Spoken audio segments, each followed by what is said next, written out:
Les nitrites et nitrates, très présents dans notre alimentation, multiplieraient les risques de développer un diabète de type 2, une pathologie silencieuse qui touche 90% des Réunionnais diabétiques. Ces perturbateurs endocriniens présents dans notre alimentation et notre environnement ne sont pas les seuls risques aggravants de cette maladie chronique, estime le docteur Paratian. Reconnaître votre histoire, c'est déjà une très bonne initiative de diminuer le diabète. Parce que ça a ramené beaucoup de stress et par l'épigénétique et le changement dans le microbiote, la flore intestinale, le microbiote des gens ont changé énormément de choses. Et je viens de terminer une enquête anthropologique et cette enquête me montre que le stress fait partie intégrante du diabète à La Réunion. Le stress et la peur sont à l'origine du diabète de Suzette. Cette maman de 4 enfants est tombée malade suite à un événement traumatisant dans sa vie. Ça fait déjà 5 ans. Je pense que c'est peut-être le stress aussi qui m'a donné ça. Non, c'est vrai, hein, puisque je ne vais pas vous raconter ma vie, mais c'est après ça.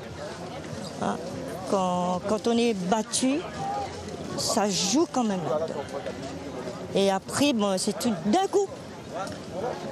Du jour au lendemain, j'ai eu ça. La marche, aujourd'hui comme exutoire, une alimentation surveillée pour ne pas sombrer. Suzette a conscience des graves conséquences de ces crises d'angoisse et de stress sur sa santé. Pour le docteur Paratian, les traumatismes de notre histoire ont engendré ce diabète à jamais gravé depuis des décennies dans nos gènes. Le fait qu'on soit venu, qu'on ait des descendants, des ex-esclaves et des ex-engagés, nous ramène beaucoup de changements. De notre microbiote, partira de l'Inde, partira de l'Afrique, et venant sur La Réunion, sur les Mascarets en général, ça a ramené beaucoup de changements dans le microbiote. Épigénétiquement, ça se transmet transgénérationnellement, ça se transmet de... Donc ce n'est pas quelque chose qui est génétique uniquement, mais c'est transgénérationnel. Le diabète, il faut apprendre à vivre avec et certaines plantes de La Réunion permettraient d'atténuer les maux liés à la maladie. Donc là, ils mettent le café marron, le stéosababé, la presse, joli cœur. Si quelqu'un a le diabète fort, très fort, mais il rajoute le bois de chapelet. Le bois de chapelet très bon pour faire baisser le diabète.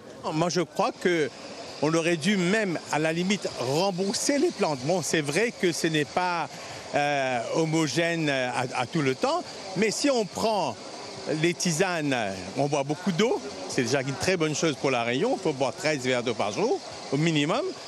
Et nos ancêtres ont laissé un certain nombre de produits. Il n'y avait pas de médicaments avant. Mais seulement, il faut se poser la question, est-ce que les laboratoires veulent avoir moins de diabétiques? Point d'interrogation.